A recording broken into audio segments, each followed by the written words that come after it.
Muito boa tarde, pessoal. Estamos começando mais um Kung Fu Talk, nossa conversa Kung Fu, nosso podcast de artes marciais, aqui direto de São Francisco, Califórnia, direto aqui do nosso estúdio do Templo da Lotus Branca. Antes de nós iniciarmos o nosso bate-papo com o Shifu Paulo, queria te pedir encarecidamente que, por favor, curte, compartilha, comenta, ajuda na contribuição de divulgação do nosso canal, porque a gente tem grande prazer de estar divulgando as artes marciais, conversando com grandes mestres, igual a gente está hoje com um mestre muito mais do que especial, né, para estar fazendo participação hoje no nosso programa. Conversamos essa semana, nessa temporada, primeira temporada, segunda temporada, com vários artistas marciais, mas hoje eu estou muito contente de poder estar falando com um dos maiores mestres de Hung-Gar no Brasil. Também não se esqueça que nós temos o canal em inglês, também com entrevistas e vídeos legais aí, bate-papos legais com mestres aqui dos Estados Unidos, tá bom? Então hoje eu queria estar dando a introdução, né, do nosso participante, do nosso entrevistado do programa de hoje, que é o Shifu Paulo da Hung-Gar, representante oficial do Titulim no Brasil. Muito boa noite, Shifu Paulo. Boa noite, é uma honra, um prazer, né, estar participando desse podcast com você, o Ronald. Eu agradeço pelo convite e estou aqui à disposição para esclarecer, né, e falar um pouco sobre o Hung-Gar, sobre o Kung Fu no geral, né, sobre a arte marcial chinesa. Muito obrigado. Vamos lá. Eu vou querer falar bastante um pouquinho sobre a sua viagem aqui, até você tinha citado lá depois no Tigres e Dragões, claro, depois, porque foi muito especial, você falou sobre a escola Hung-Gar, foi muito legal porque você mencionou no podcast e eu passo quase todo dia ali na frente daquela escola Hung-Gar ali em Chinatown, né? Mas vamos lá, voltando ao assunto, como começou a sua jornada no Kung Fu e por que você escolheu praticar o estilo Hung-Gar em especial? Então, Ronald, eu comecei na arte marcial, né, pelo Karatê, em 1972, hoje completa, né, esse ano, agora já vai completar 53 anos que eu pratico artes marciais, e eu comecei no Karatê em Recife, em Pernambuco, num sistema, né, no estilo Shotokan, pelo primeiro mestre de Karatê, que levou o Karatê para Recife, para Pernambuco, que é o Kawamura. E aí, com 12, 13 anos, eu tive essa oportunidade de começar praticando o Karatê. Isso de 72 até 78. Em 78, eu vim para São Paulo, e aí foi quando eu conheci a academia de Kung Fu do estilo Garça Branca, de um chileno, Miguel de Lucas, hoje ainda ativo no Chile, em Santiago. E eu pratiquei durante 30 anos esse estilo da Garça Branca, ou alguns conhecem como cegonha branca, né, que é o Pai Ro, em mandarim, ou então Pak Rock. Né? Uhum.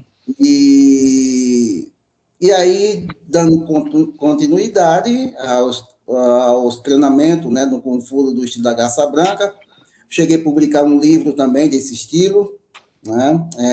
Depois eu posso até mostrar esse livro aí, e a capa do livro, O Segredo do Kung Fu Pak Ro. E em 97 para 98 tive a oportunidade, como eu contei a história, né, de conhecer o Grão-Mestre Xulin no Hung-Gar. Que legal, hein? Que história maravilhosa de aprendizado. A gente está falando aí de meio século só na artes marciais, né, mestre? E assim, a gente sabe que você tem uma bagagem muito grande na arte marcial, especialmente representando um dos maiores ícones do cinema chinês, né? Exato. Um dos maiores mestres que a gente só conhece por filmes, né? Grandes filmes aí como Confusão e outros mais antigos. E é interessante hoje você estar representando, né? Depois eu vou também querer estar falando um pouquinho sobre o evento que aconteceu, acho que foi semana passada, retrasada, que eu vou querer também que você fala que eu vi as fotos, parece que foi maravilhoso, com o pessoal, muita gente postando, eu vi o Shifu Kleber lá no evento também, várias pessoas importantíssimas do meio marcial brasileiro compartilhando, né, dessa festa, a gente vai estar falando sobre isso também.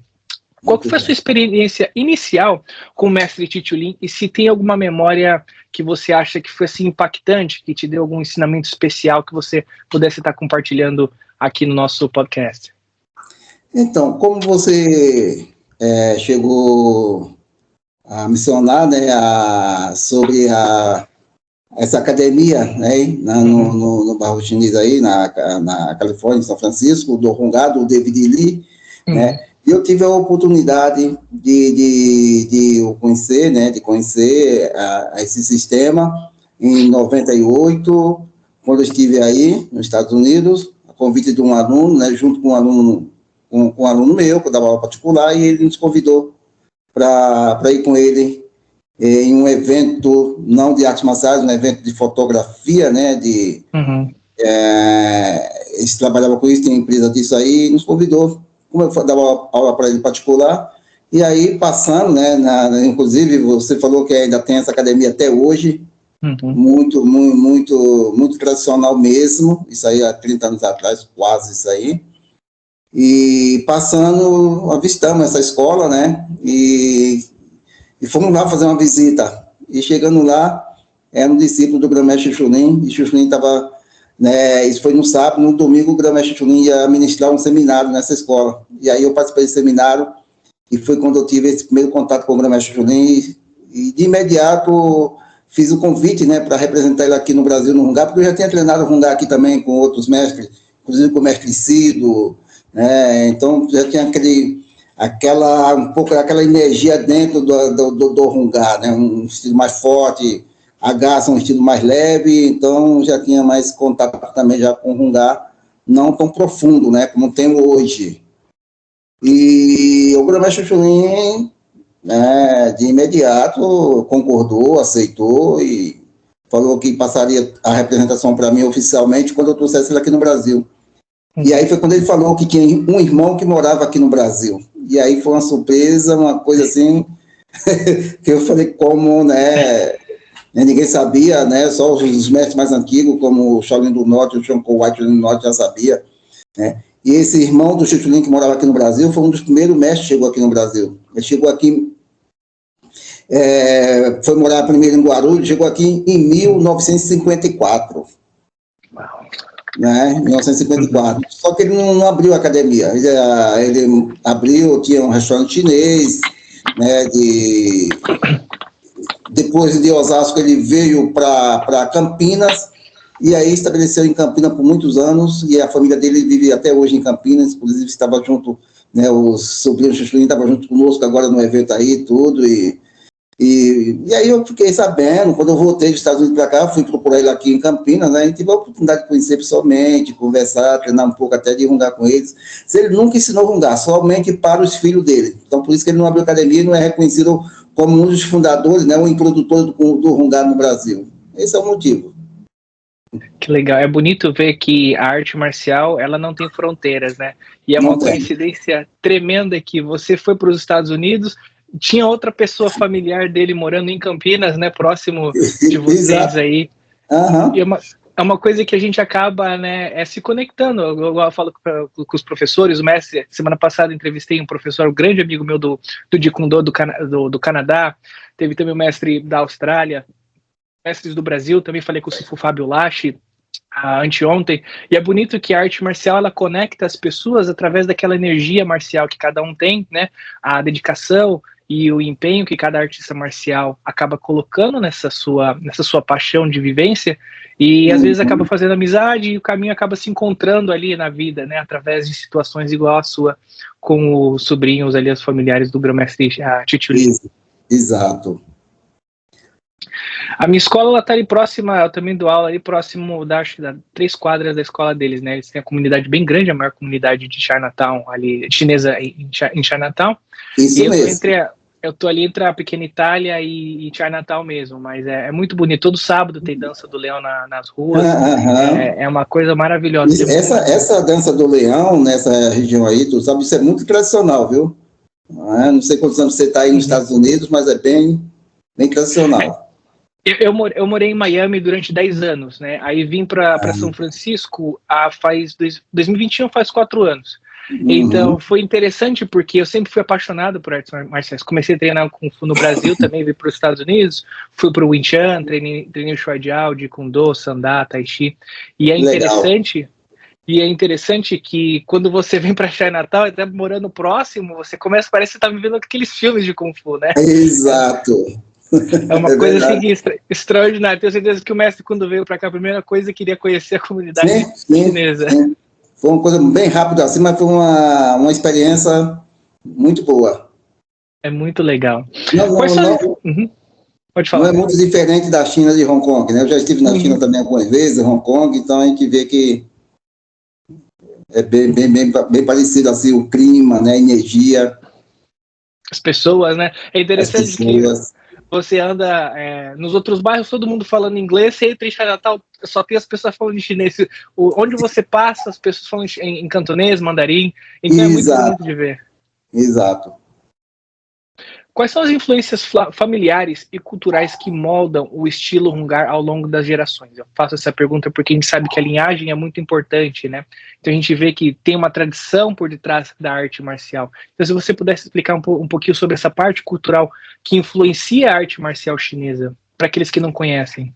Então, a gente costuma falar a partir do Honggar moderno, né, que vem de Uhum, Onferhong, né? uhum, Antes de Onferhong, a gente tem quatro árvores genealógicas, que a gente vem aqui do Jinsin, Hong Repon, o Achu, o Wang Tawin e o Onferhong, né? E aí a gente vem o Lansawin, o Xiucao, e Lansawin teve vários discípulos, né? E os mais conhecidos são dois mestres, né, que realmente propagaram o Hungar pelo mundo aí, como a gente vê o Xiucao, pai do Xuxurim, e o Lanzhou, né? São duas linhagens bem fortes. Hoje, no mundo inteiro, tem né, mestres, professores, até instrutores, né? Ensinando essa unidade do Hungar através desses dois mestres, né? Dessas duas linhagens, Lanzhou e Xiucao.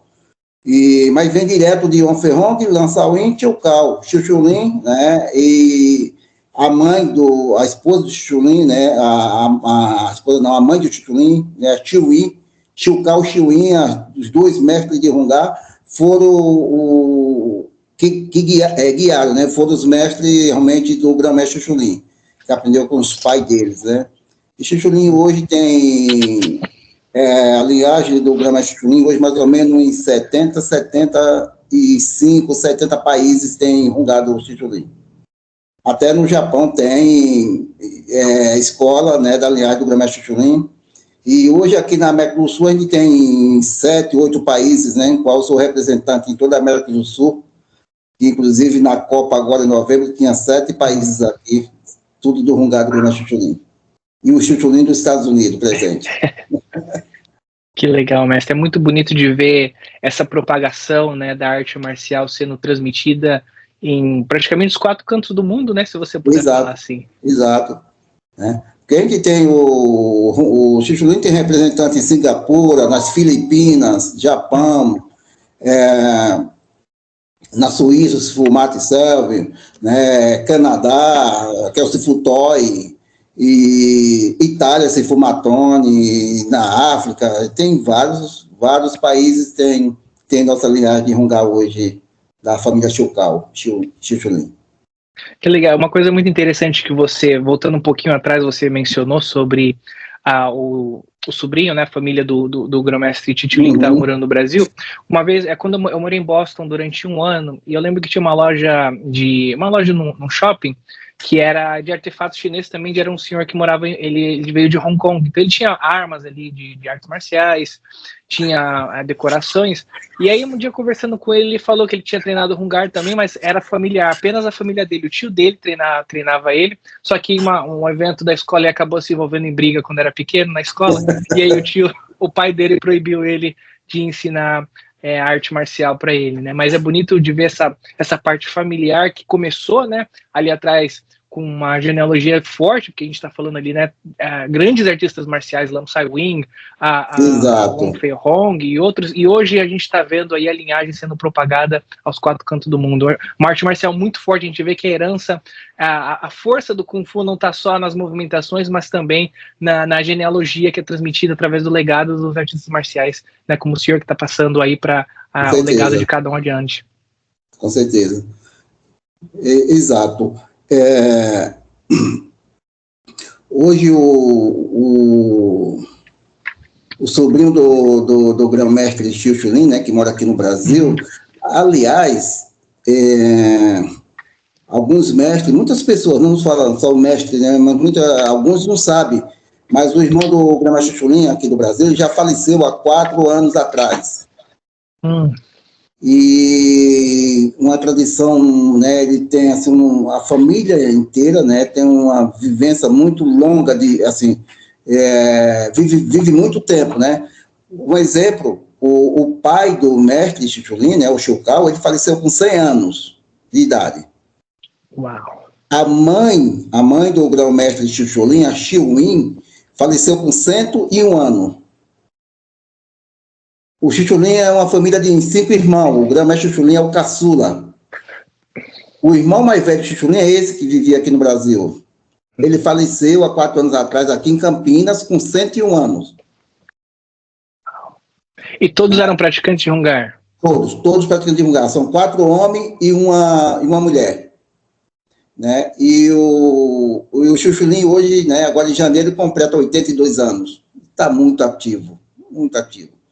Deu um seminário aqui, 2 semanas atrás aí, olha, coisa, não sei se você viu alguns tal, deu um seminário do Taulu de Bastão do Macaco. Cara, o homem na idade dessa, com essa energia, são poucos, viu? E a gente vê o benefício da arte marcial, né, mestre? Pessoas, às vezes, treinam durante tantos anos, chegam, né, na sua velhice, olha só, 4 praticantes aí de artes marciais que chegaram a passar os 100 anos, né, com uma energia, com uma força, com uma vitalidade boa. Às vezes tem pessoas que não aproveitam desse benefício, às vezes acaba, né, não cuidando da saúde, acaba tendo uma vida sedentária, às vezes não consegue chegar nem aos 60 anos. Isso é verdade, né?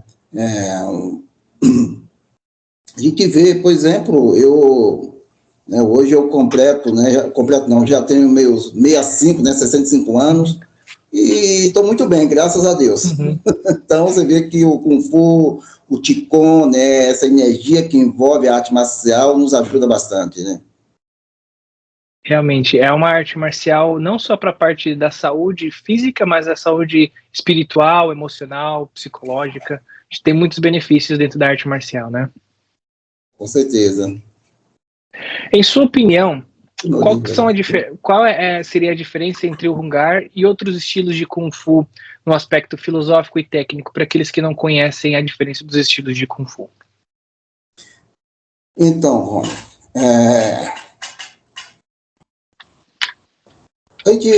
hoje a gente que pratica, que conhece, né, a arte marcial chinesa, sabe, né, inclusive estive na China, como eu falei, em alguma região da China, tanto do sul como no norte da China, e a gente vê o tanto de estilo Kung Fu que ainda é praticado nessas regiões, né. Só que no mundo inteiro, principalmente do Brasil, né, a gente conhece mais aqui o 4, 5 estilos Kung Fu tradicionais, né, ou tradicional. A gente tem aqui o Hungar, tem o Pak Ho, que é a Garça Branca, tem o Cholifá, Shaolin do Norte, né, são os estilos bem mais praticados aqui, mais conhecidos, e o estilo louva-a-Deus, né, o Tanlan, o Tonglan, dependendo da pronúncia, né, do dialeto. Então, são os estilos mais praticados, mas existe muito estilo. Hoje aqui tem alguns estilos, por exemplo, o estilo da serpente mesmo, Xexuan, estilo do macaco, Roxuan, leopardo, Pao Chuan, né, dragão, né, Long Shao, Long Chuan. Então, tem vários outros estilos, mas não são escolas tradicionais como tem dentro do Hungar, do Cholifá, né, do Shaolin do Norte, o Pei Shaolin e outros, né? Mas, por exemplo, quando a gente sai, por exemplo, vai para os Estados Unidos, você já acha vários outros estilos também bem praticados, né? Quando entra na parte interna, dos estilos internos do Kung Fu, né, da arte marcial chinesa, como o Pacuá, o Xing Yi, Yi Chuan, não é? O Qigong, o Tai Chi Chuan, então são outros estilos também. Então, o Kung Fu, a modalidade chinesa, né, de arte marcial chinesa, é muito rica, né? É uma das mais, assim, que envolve mais modalidade dentro dessa arte marcial. Porque se você pega, por exemplo, as artes marciais japonesas, não tem tanta modalidade. Ele tem o karatê, o judô, o hapkido e vai, né? Não tem muita coisa. Pega a arte marcial coreana, temos o taekwondo, o tang soo do, né? Pega outra arte marciais, não tem, mas o Kung Fu tem uma rama de modalidade dentro do Kung Fu, como o Xiaxiao é Kung Fu, Tai Chi Chuan é Kung Fu, né? Sandá, o boxe chinês conhecido aqui no Brasil mais chamado, é Kung Fu, e saiu do Kung Fu, né, tradicional. Por isso que é muito rica a arte marcial chinesa no aspecto do Kung Fu. A gente vê essa variação de determinados estilos e metodologias de ensino, que é bonito que veja que cada estilo tem a sua beleza, né? Ele tem a sua essência independente, a sua essência particular de cada metodologia de ensino, e partindo desse princípio você vê diferentes sistemas sendo ensinados, mas dentro do Kung Fu, né? Exato. Hoje, praticamente, eu ensino 2 estilos de Kung Fu, né? Que é a Garça Branca, o Pai Ho, o Pak Ho Pai, e o Hungá, né? Mas o principal sistema, mesmo que eu adoto hoje, ensino mesmo, que eu tenho mais escola, e que é mais profundo dentro da modalidade, é o Hungá. Mas eu tenho algumas escolas ainda que tem alguns faixa preta meu do estilo Garça Branca que ainda continua dando aula. Do estilo Garça Branca. Então, mas eu tenho, né, eu ensino também o Tai Chi Chuan, mas não muita coisa, é mais esses 2 estilos mesmo, o Tai Chi Chuan que tem na minha escola, né. Falando da escola, né, e foi uma surpresa para os meus alunos aqui, agora quando o grão-mestre Xi Chulin chegou, né, porque a gente não tinha falado nada para o grão-mestre Xi Chulin, e ele que fez a inauguração da minha escola aqui na cidade que eu estou agora vivendo, em Americana. Uau. E ele ficou surpreso, porque tinha bastante criança, adulto, mãe, pai, e ele se sentiu como se estivesse, eu acredito, na China, na casa dele, e foi muito bom, foi uma festa, e eu sei que ele gostou bastante, inclusive os alunos nossos também gostou bastante, como no evento, né? No evento foi muito bom, né? E depois a gente pode falar um pouco sobre o evento, que você falou, mas você vai falar. O que é bonito é ver essa harmonia e como que o brasileiro é na parte de recepção, né? Porque todas as pessoas que sempre vão para o Brasil para fazer, pelo menos o que eu já ouvi falar, vão fazer workshop, vai fazer seminário, sempre é muito bem recebido. Com certeza. Um exemplo foi no seminário, né? Um seminário que eu anunciei um seminário, eu ia fazer um seminário fechado só para os meus alunos, né? Mas quando o grão-mestre Chulin, ele mudou o sistema, porque ele ia dar um seminário de um Taolu, mais aplicação na minha escola mesmo, só para os alunos. Quando ele anunciou que queria dar um seminário com um curso de um Taolu de bastão do macaco, né? Eu pratiquei esse Taolu na China, lá em Hong Kong, coisa lá, tudo, né? Mas eu não conhecia aqui alguma escola que ainda tinha ensinado, né? Aí eu falei para ele, né? Eu falei, ô grão-mestre, mas é um Taolu um pouco não muito conhecido aqui no Brasil, né? O Taolu de bastão do macaco, ninguém nem sabia se tinha macaco no Hungá, né? Mas bastão, né? E é um Taolu um pouco avançado, né? Não é um Taolu para iniciante. E ele falou, não, eu quero ensinar, eu quero ministrar esse Taolu. Quem sou eu para falar que não? Aí foi quando eu abri o leque para todas as outras escolas, né? E assim, o interessante é que as pessoas, né, os outros mestres aceitaram, né? Então a gente tinha mestre no estilo louva-a-Deus, mestre de Hungá de outra linhagem, mestre de estilo Shaolin do Norte, Ferroque Pai, que não se for Kreb, e outro, do Lock to Pinlock, e vários, e a gente chegou aí uma quantidade boa, graças a Deus, no seminário, né? Quase 40 participantes, tudo do bastão, e pessoal de bastante longe, de Minas, pessoa do Paraná, do Acre, de vários estados brasileiros vieram participar do seminário, e foi algo muito positivo, né, para quem queria conhecer de perto o grão-mestre Chulin, também participar do seminário. Então foi muito rico esse trabalho que o grão-mestre Chulin ministrou dessa vez aqui no Brasil. Foi muito bom. Que legal, muito bonito mesmo de ouvir, mestre. Em sua opinião, quais as formas, catis ou taolus, como você preferir chamar, são consideradas as mais representativas no Hunggar e qual seria o significado delas? Eu falo isso porque, às vezes eu gosto de fazer, nunca treinei Hungar, mas tenho um respeito, uma admiração, acho um estilo lindo, maravilhoso, né? Eu gosto muito de estudar, de ler, fazer busca na internet, assistir documentários, e tem uns talos lindíssimos, né, do Tigre e da Garça, o Titsinkyun, que é aqui no inglês a gente chama de, parece que é Wireface, seria o punho do arame, não sei, que é uma respiração muito firme. Então, se você podia estar explicando para a gente, para aqueles que não conhecem, até eu estar buscando, né, uma pessoa que está buscando um estilo de artes marciais, qual treinar, se você podia dar uma explicação por cima. Claro que o Hungar é muito mais além, levaria horas para você estar explicando o sistema completo, mas uma base, assim, mais ou menos, de como é que funciona os katis. Então, dentro da linhagem do Hungar, né, dentro da arte marcial do Hungar, do Kung Fu Hungar, né, a gente sempre considera, né, não só eu, mas os mestres até mais antigos do que eu, os mestres bem respeitados também, tanto na China como em outros países, a gente fala assim, tem 4 formas, né, 4 taolus de Hungar, que a gente chama os 4 pilares do Hungar.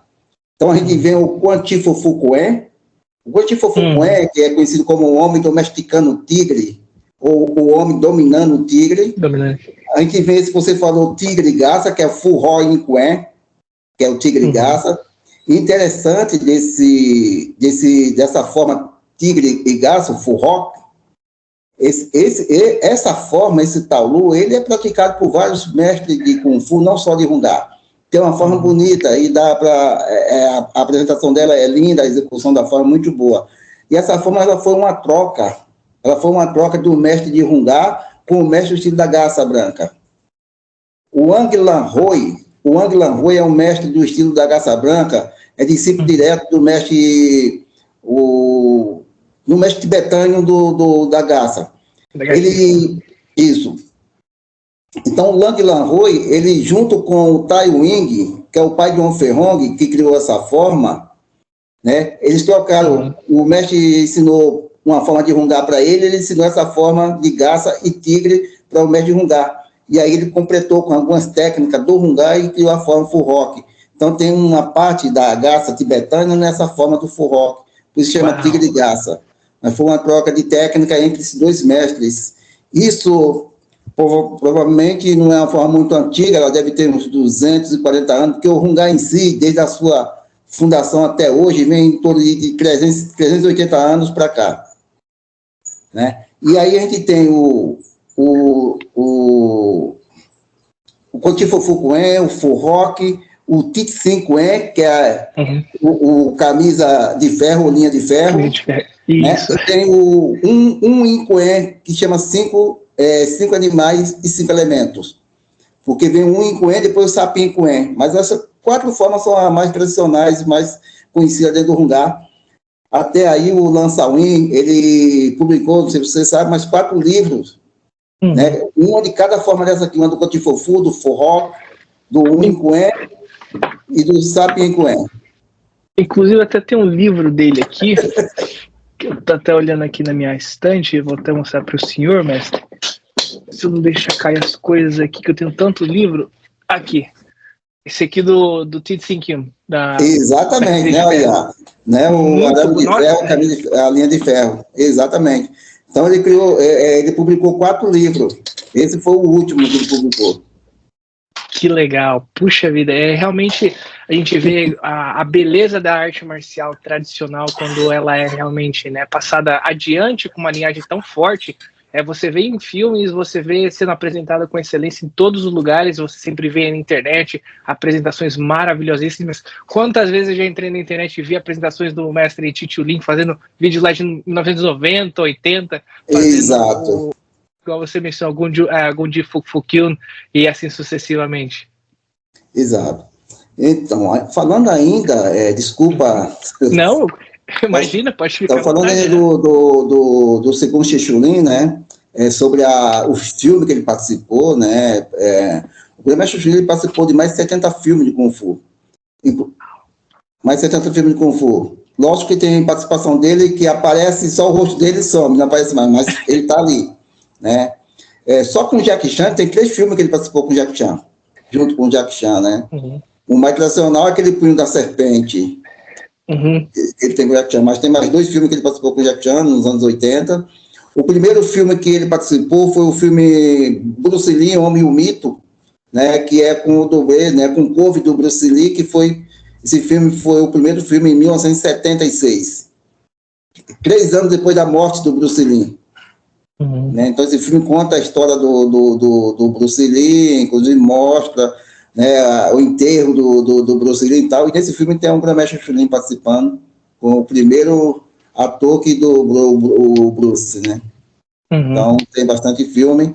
Tem filme com o Sammo Hung, tem filme com o Bo Liang, tem filme com muitos mestres que nunca saiu aqui no Brasil, mas eu consegui lá em Hong Kong, né, uma parceria com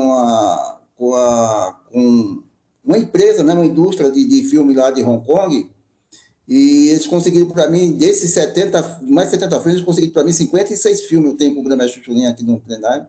Inclusive, quem estiver nos assistindo depois aí e tal, e quem participou do seminário vai ver que a gente, eu coloquei, né, a gente colocou um telão lá no seminário e no evento, passando todas essas cenas do filme do Grandmaster Chun-Li, foi um espetáculo, muito bom.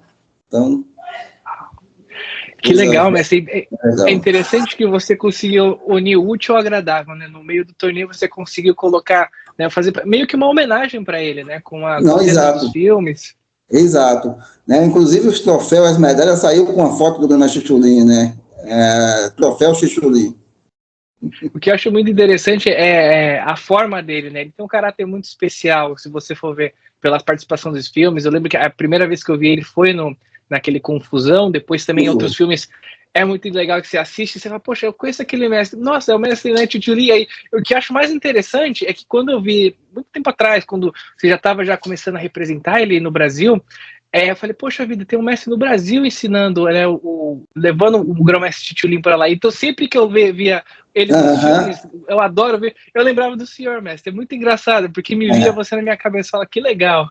Então, só para você ter uma ideia, quando as pessoas começaram a perceber que eu estava ensinando Hungá e representando o Grandmaster Chun-Li, foi depois de 5 anos que eu já estava tendo contato com o Grandmaster Chun-Li. Porque de 97, eu vim trazer o Grandmaster Chun-Li aqui a primeira vez em 2003, faz 21 anos, 22 anos agora, vai fazer. Foi quando eu trouxe a primeira vez no Brasil, a partir daí que as pessoas começaram a conhecer, perceber e tal, mas até antes de sair, 5 anos atrás, eu já estava tendo contato com o Grandmaster Chun-Li.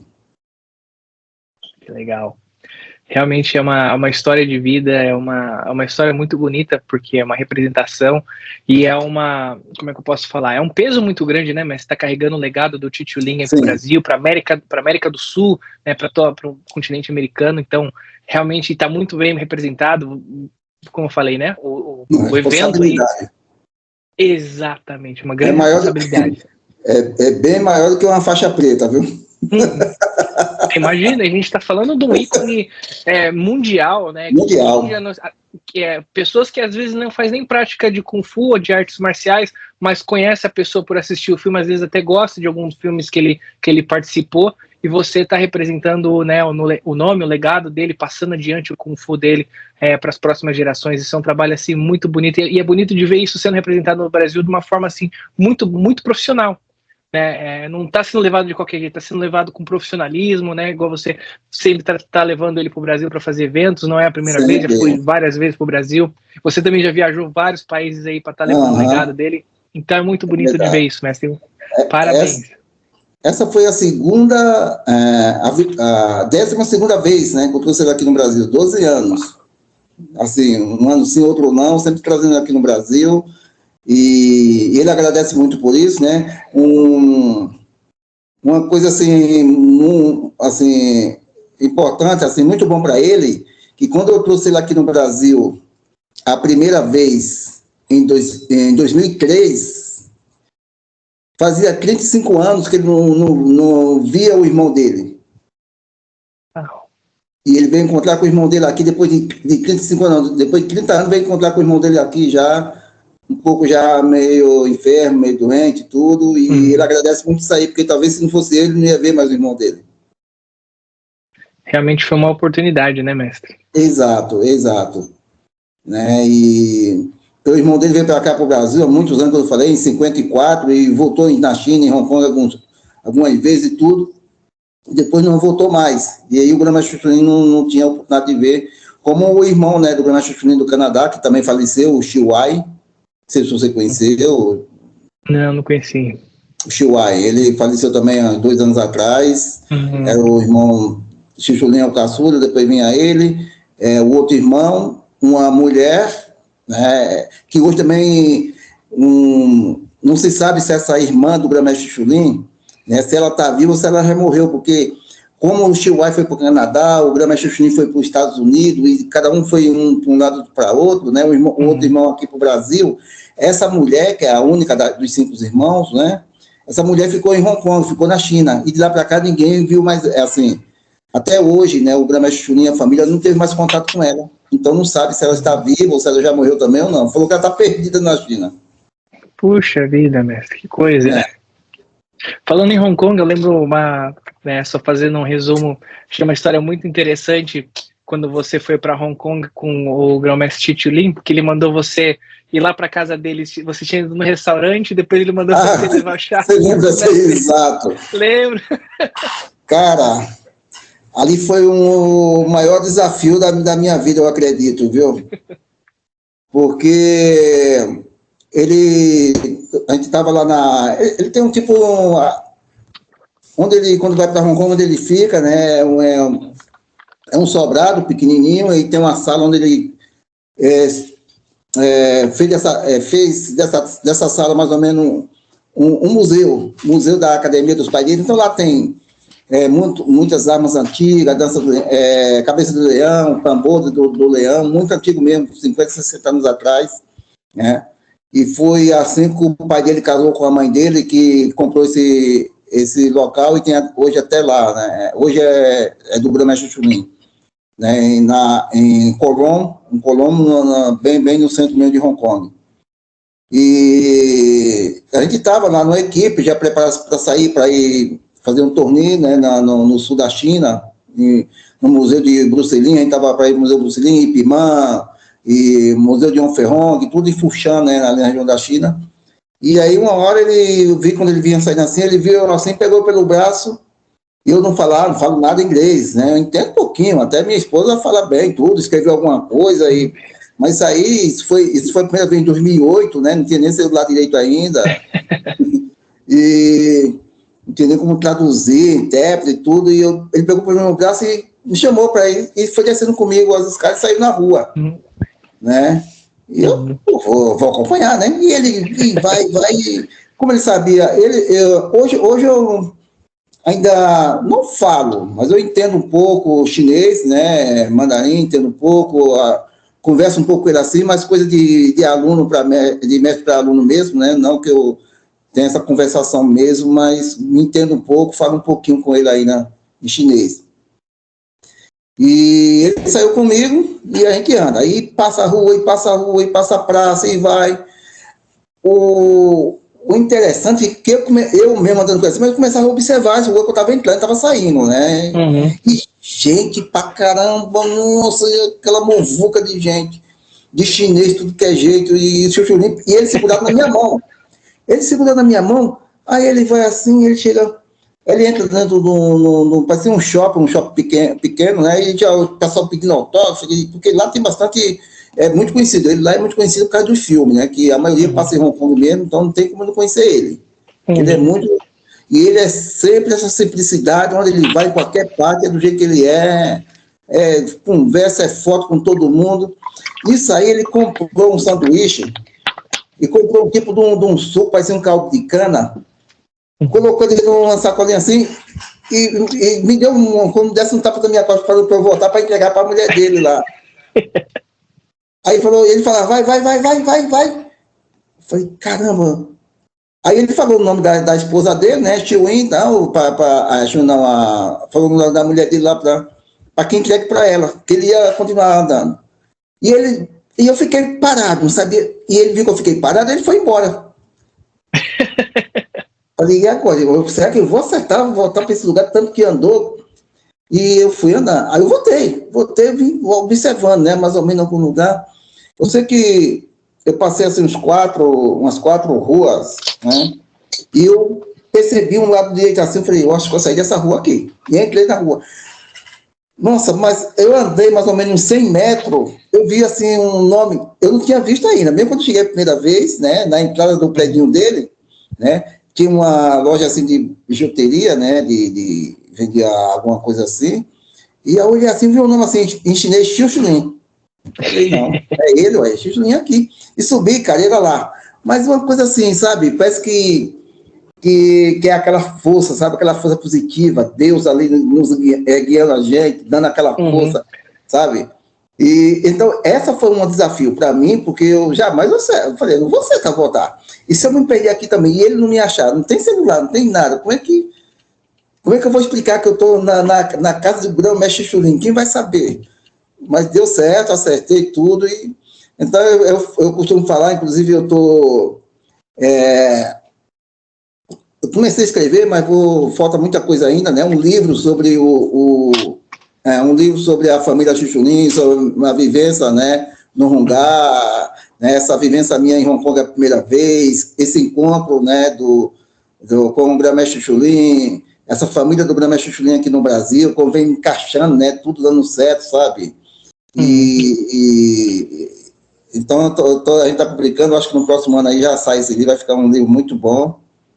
E vamos ver o que é que vai dar. Então, a gente contar uma história muito legal sobre o Rungá no Brasil, no mundo, né? Pegando depoimento de vários representantes dele no mundo inteiro, onde tem um Rungá, sabe? Fazer um trabalho legal. E vamos ver o que vai dar. Mas essa foi uma experiência, assim, que eu acho, assim, dentro da vivência com o grão-mestre Chuxulim, essa em Hong Kong, é uma coisa simples, parece brincadeira, mas... para mim foi uma coisa que eu falei, jamais vou aceitar voltar até onde ele estava, né? Porque eu só chinês e inglês lá, mais nada. E foi longa a distância que a gente saiu, não foi coisa perto, né? E sei lá, parece que da forma que ele pegou da minha mão que saiu comigo, parece que pegou da minha mão de volta e o espírito dele me levou lá de volta, só certo.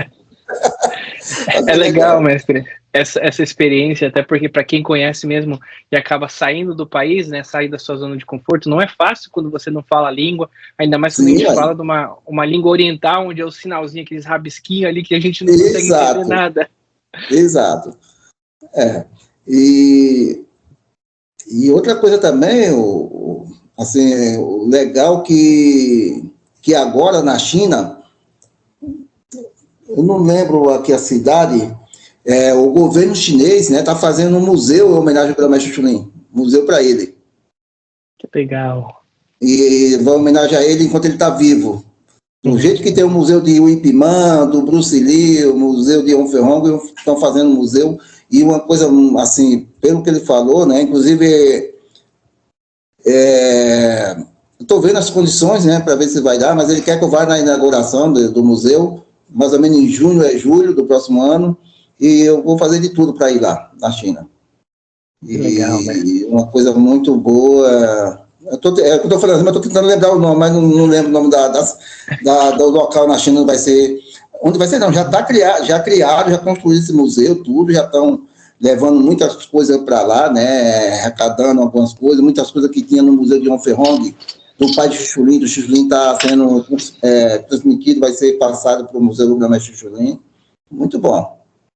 O que eu acho interessante é porque a gente está falando dos maiores nomes, não só da arte marcial, mas também do cinema, né, da cultura. Do cinema. Igual você fala, hoje um ator de uma novela brasileira anda na rua, todo mundo conhece, é a mesma coisa que o Xuxulim andando na rua lá em Hong Kong, na China, né? Não é? É verdade. Né? E você vê que tem filme com ele agora, não sei se você chegou já a ver, mas eu tenho até publicado em acho que tem até no meu canal no YouTube, né? O último que ele participou em 2022, 2 anos atrás, chama Cidade do Kung Fu, Sítio Kung Fu, alguma coisa assim. Já ouviu? Viu ou não? Já, não cheguei a assistir, mas... Então, mas já está no YouTube, né? Inclusive ele caleja a mão assim, batendo nos tachos de café. Bem, um filme, né? Ele já nessa idade, né? Quase 80 anos e está participando de filme ainda. Não, realmente uma pessoa que merece ser honrada, que merece, né, um museu, merece ter ali a sua história preservada e muito bem administrada para que no futuro outras pessoas possam conhecer. Porque hoje, infelizmente, né, esses heróis das artes marciais do cinema estão, né, envelhecendo. Né, a gente não está vendo, infelizmente, nenhuma molecada aí levantando a bandeira e vai ficar aí. É verdade, é verdade. Porque quando explodiu o Bruce Lee, né, nos anos 70, o filme e tal, em seguida veio o Jackie Chan, o Jet Li e outros, né? E agora já está indo, né? O Jackie Chan já está com seus 70 anos, o Jet Li e tal, daqui a pouco esses caras aí morrem e você não vê mais assim ninguém destacando nessa parte artística, né, de cinema, né? E é uma coisa interessante porque esse cinema fez parte da nossa infância, da nossa adolescência, da nossa juventude, né? Porque é coisa que eu lembro quando criança assistia os filmes do Bruce Lee, Jackie Chan, eu cresci assistindo o filme do Jackie Chan, e é triste de ver que infelizmente não tá vindo como é que fala, profissionais nessa área do cinema que tá chegando ao mesmo nível, pelo menos né, não consegue nem se igualar a eles, né? Então a gente começa a pensar, puxa vida, o que será do futuro, né, do cinema das artes marciais chinesas? Porque a gente assistiu, por exemplo, um dos grandes filmes de Kung Fu do Ip Man, que recentemente foi um dos últimos que fez o maior alvoroço dentro do mundo das artes marciais. O Tito Lin fez outros filmes maravilhosíssimos. Então a gente vê, puxa vida, o que será que vai ser do futuro, né, das artes marciais daqui para frente, em relação ao cinema? Exato. Mas o bom é que, com certeza, o Kung Fu tradicional não acaba nunca, né? Então, isso aí vai ter sempre esse legado, vai ter sempre mestres bons né, ensinando. Mas a questão do cinema em si, se a gente for analisar, né, Rony? Assim, você vê que o Kung Fu tradicional no cinema praticamente não existe mais, né? Você vê que hoje é muito efeitos especiais, é muita coisa assim, né? Você vê o Kung Fu muito, por exemplo, o Kung Fusão é um Kung Fu bom, mas é um Kung Fu praticamente de comédia, né?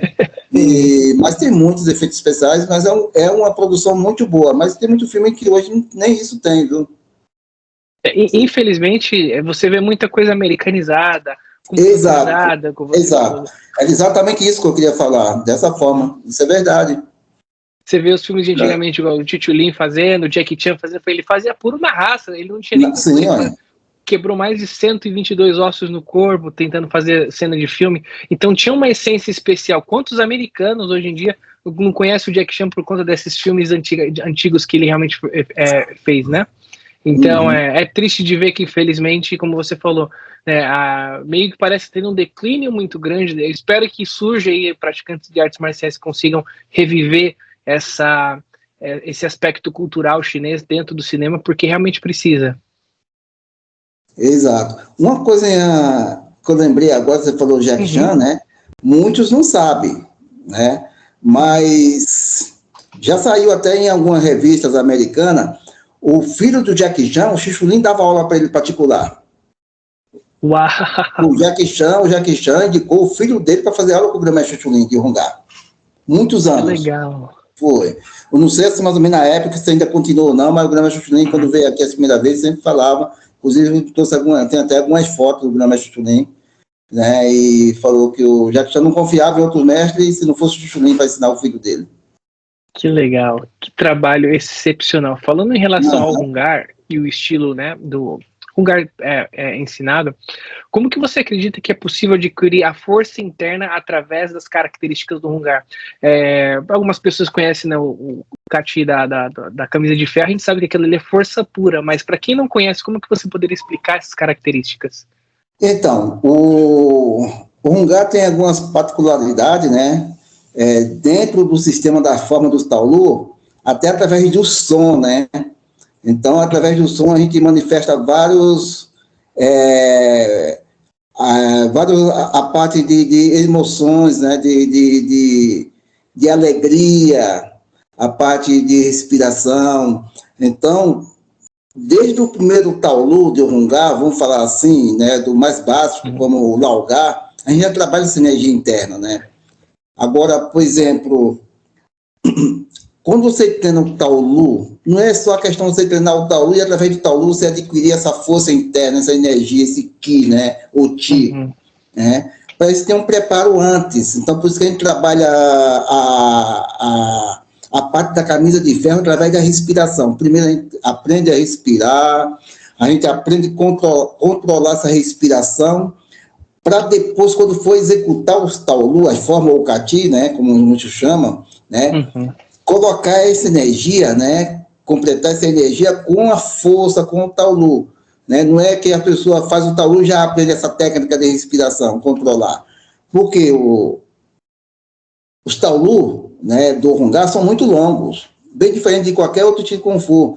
Por exemplo, você pega o Kotifo Fukuen, é 5 minutos, 6 minutos executando essa forma. Então, se você não tem um preparo físico adequado para executar essa forma, a gente não consegue executar essa forma. Por isso que a gente tem que trabalhar a respiração, o controle da respiração, a forma de respirar, né? A forma de usar a força em conjunto com a respiração para poder dominar esse Taolu. Além do som, né? A gente tem que soltar algum som, que eu falei, né? Manifesta a alegria, o arrependimento, tristeza, força, né? Então, expressão. Então, o Rungar é diferente de alguns Kung Fu, né? Nesse sentido, né? Então, você pega um exemplo mesmo, que você falou, né? A camisa de ferro, ou a linha de ferro, né? O Titi Inquen, né? É uma forma que você executa ela praticamente parado, mas só usando o Qigong o tempo todo na forma. E é uma forma longa também, mas repete muitos movimentos, mas a maioria é sempre executando a técnica de respiração do Qigong, dentro do Rungar, dentro dessa forma. Né? A gente tem algumas outras formas mais avançadas também, que usa também, que trabalha muito a energia. Né? Mas, quando eu estou falando, para isso a gente tem um treinamento específico antes de executar o Taolu.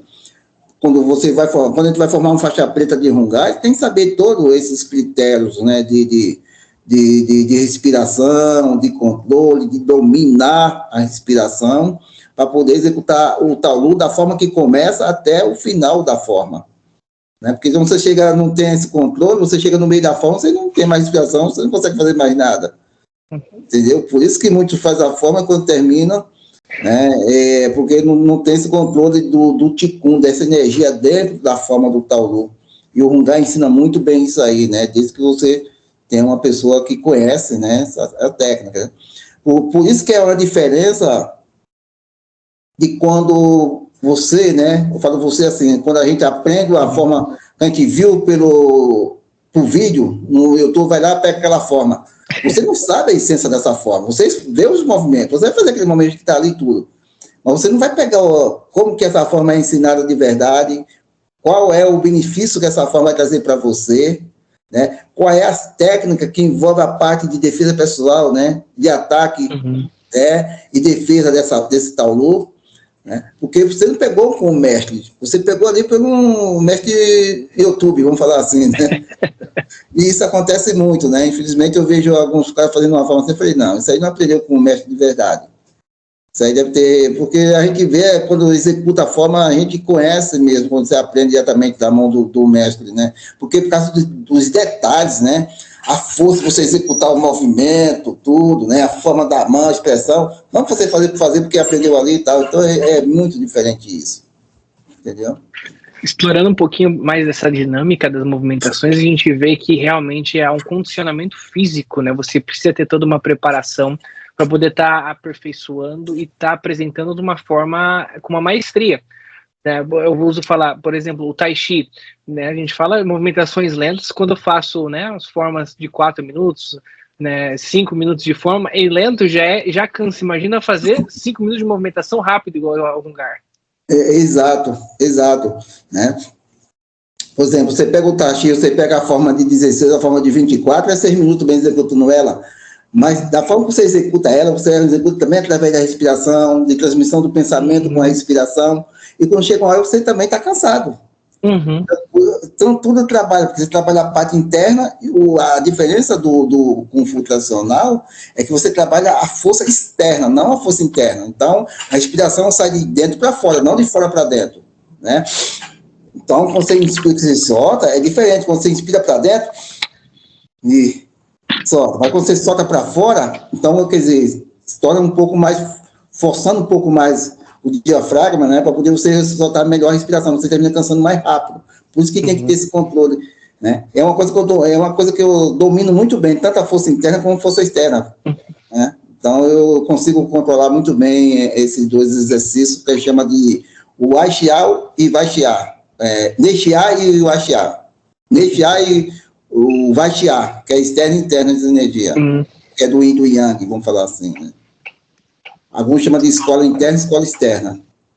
E partindo para esse conceito do Yin Yang, também é muito interessante que o conceito Hungara, né? Você vê, por exemplo, o tigre e a garça, né? A gente vê os dois opostos ali se completando, não é os dois um contra o outro, é cada energia completa uma outra energia. Exatamente, por isso que nesse momento, dessa forma, desse Taolu, né, do forró, tigre e garça, tem movimento que é bem travado, já tem movimento que é bem mais solto, entra a garça, você vê que tem esse, do jeito que você falou, né? Tem esse controle. Ele entra a força e a velocidade. Não é um contra o outro, mas mostrando as técnicas de cada um, como pode ser aplicada e desenvolvida, né? Que legal, mestre. Continuando sobre esse assunto das técnicas do Hungar, qual que você acredita, em sua opinião, que são, qual aspectos do Hungar são os mais desafiadores de dominar e que demanda mais dedicação em treino? Para quem, assim, né, até para alguns alunos meus que com certeza vai nos assistir depois essa entrevista, esse podcast nosso, e a gente vai divulgar bastante também, mas dentro do Hungar, eu falo dentro da nossa linhagem, da linhagem do Tio Cal, né, de Xixulin, Wanferon, Lansauin, Tio Cal, Xixulin, e a gente tem no total, né, são 24. Assim, a gente fala 26, mas praticado mesmo dentro do nosso sistema são 24 taulus. A gente tem dividido entre armas, mãos nuas e com armas, né? Então, a gente tem bastante taulus que ele entra na nossa linhagem como parte complementar, né? O complementares dentro do Hungar. Por exemplo, a gente tem palma penetra coração, aí tem a forma Vultip Junkuen, que é a palma de borboleta. Isso. O Laugá, que vem da família Lau, né? São diferentes do Contifofu, do Furroc, do Inquen, Sapinquen, né? As Monuas tem uma forma muito avançada, pouca conhecida também, chama Cautô, é o 9 veneno de Shaolin do Hungar. Legal. Já ouviu falar nessa forma ou não? Eu vi... 9 venenos de Shaolin do Hungar. Não, eu lembro que tem um filme em inglês que chama Os Oito Dedos Venenosos, eu não lembro, mas chamava Os 8 Dedos Venenosos, eu não sei se tinha alguma ligação com essa forma, mas interessante, eu não conhecia essa. Eu vou procurar, não lembro desse... Os 8 Dedos Venenosos, é isso? Isso, eu até devo ter ali, depois eu vou dar uma olhadinha. Se eu puder mandar um link, eu vou ver, se tem alguma coisa a ver, eu não lembro. Então, pode ter alguma coisa, né, porque o Hungar, ele é muito rico, né? Ele tem muitos taulu, que ainda alguns taulu que são desconhecidos, né? Que os mestres antigos não divulgaram, não passaram de mestre para mestre, né? Então o Grande-Mestre Xuxunin fala que tem alguma forma assim que só talvez ficou somente com o Amferong, Lansauin, não passou para os outros mestres, né?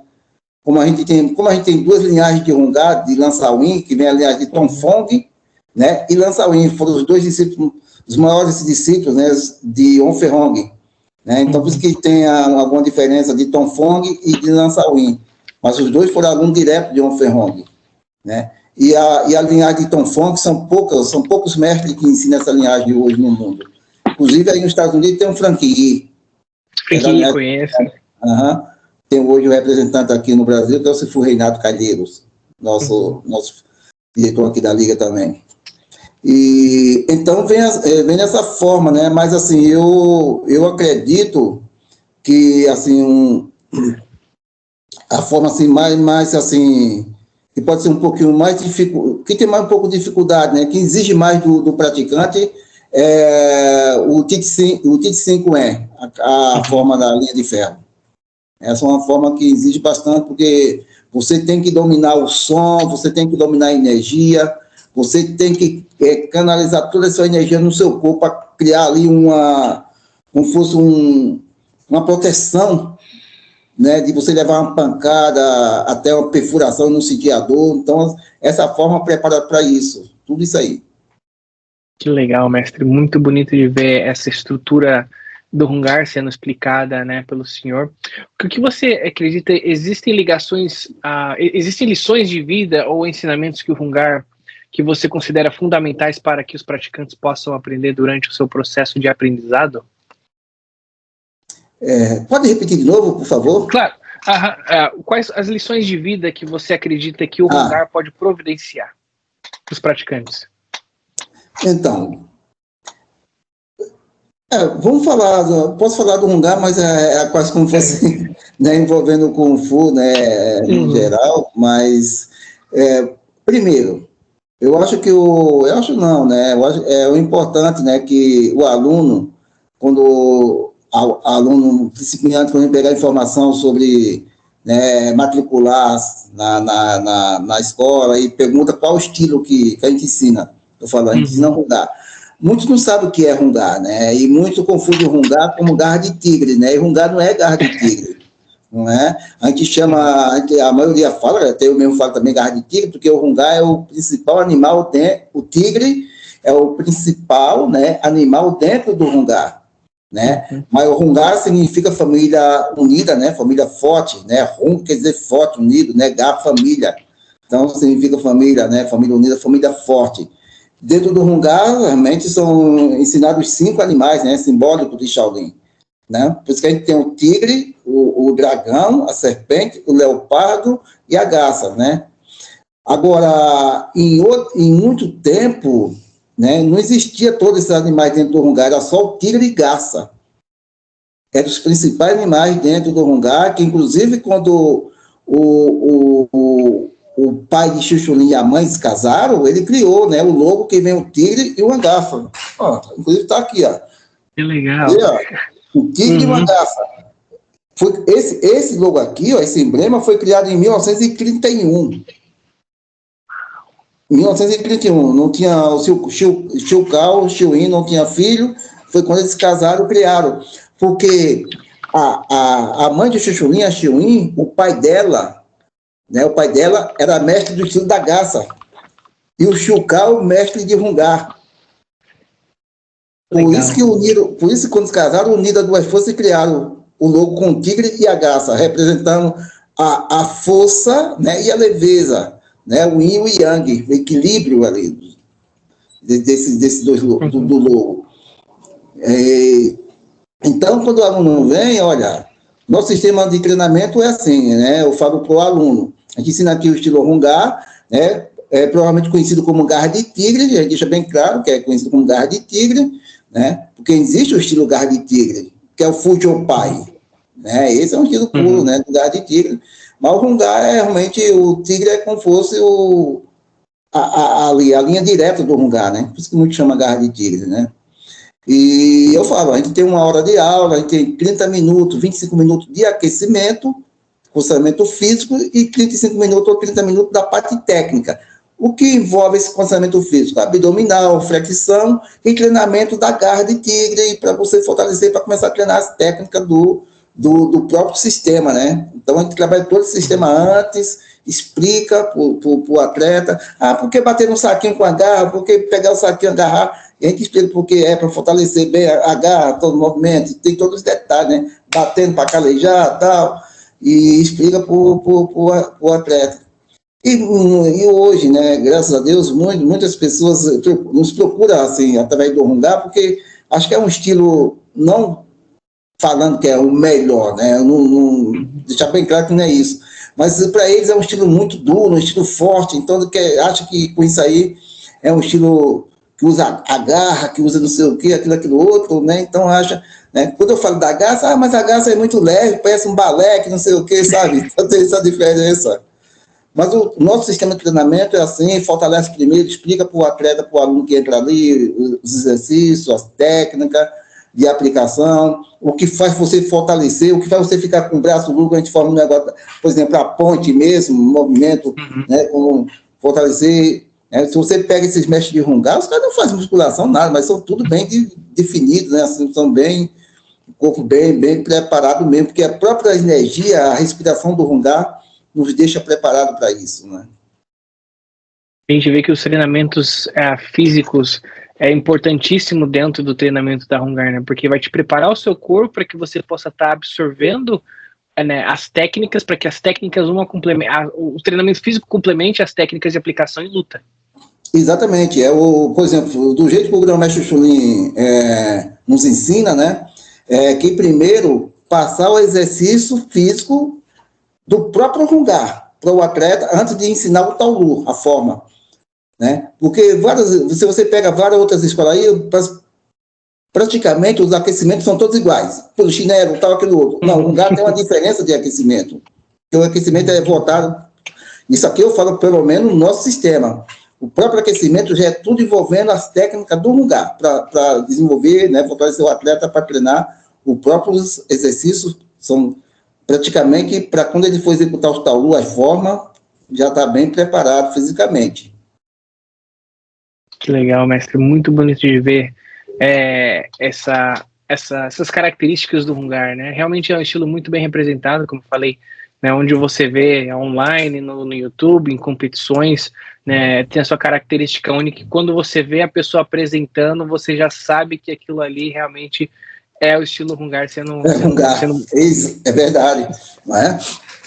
É verdade. Onde você bater o olho, mesmo que não dê conforto, opa, aquele lá é Hungar. Pode ser de qualquer linhagem, mas é Hungar. Exatamente, mestre. Mestre, se você pudesse deixar uma mensagem, um conselho para aqueles que estão começando a treinar ou que estão buscando um lugar para poder treinar o estilo de Hungar, qual que seria a mensagem que você poderia estar deixando? Então, eu até já deixo aqui o convite, né? Para quem está aqui na região aqui de Campinas, né, Americana, Campinas, São Paulo, e queira treinar Hungar, né, da nossa linhagem, Hungar da linhagem do grão-mestre Chulin, direto de Onferrong, que nos procure, que entre na rede social, aí que eu tenho aí o Facebook, tem o Twitter, o X agora, né, eu acho, o Instagram, YouTube, tem tudo aí, pode procurar assistir Full Paulo, que vai localizar a nossa escola no Google, tá? E para a gente, né, para mim é um prazer receber todos vocês que nos procurar, será bem recebido, graças a Deus. Temos uma ótima escola aqui na região aqui de Americana, né? E para outros, né, que queiram praticar um Kung Fu, que procuram uma academia afiliada a uma federação, independente do estilo, tá? Verifique melhor qual é a academia, se informe, né? Procure saber quem é o mestre, quem é o professor, né, para não se envolver em coisa errada, para depois não dar prejuízo para vocês mesmos, né? Tá bom? Mas é esse o conselho que eu dou, a dica é essa, mas se pretender, estamos aqui, preparados para ensinar, continuo dando aula até hoje. Nossa escola aqui tem a professora Rosânia, tem outros instrutores nossos também, e algumas filiais. E quem for de outro país aí, a gente tem filial, né? Eu tenho algumas filiais na América do Sul, tem 5 países aí, que é a mesma linhagem minha, eu que dou oportunidade, eu viajo sempre para fora para poder ministrar exame nessas regiões, né? Então, a gente tem em Santiago, no Chile, na Bolívia, em Medellín, na Colômbia, no Peru, ok?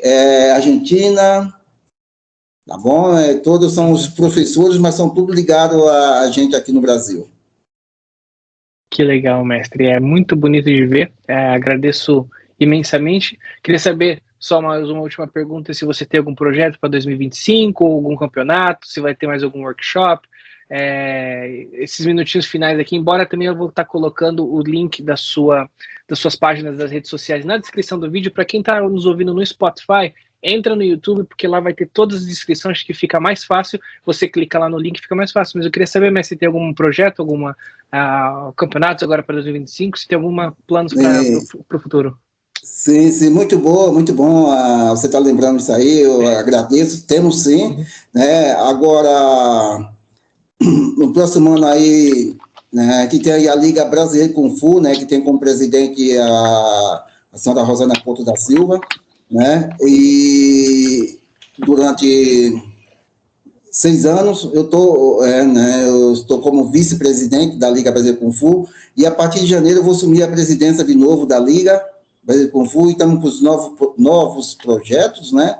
E que vai ter aí alguns cursos aí de formação de instrutor e professor de Sandá, do boxe chinês, né? A gente vai ter alguns cursos também de arbitragem, tanto do Taolu tradicional, do Kung Fu tradicional, como do Kung Fu moderno e do Sandá também, curso de arbitragem, né? Não posso falar exatamente a data aqui, mas a gente já tem a data da Copa, né? Da Copa... Só um segundo, eu vou só confirmar aqui para não falar...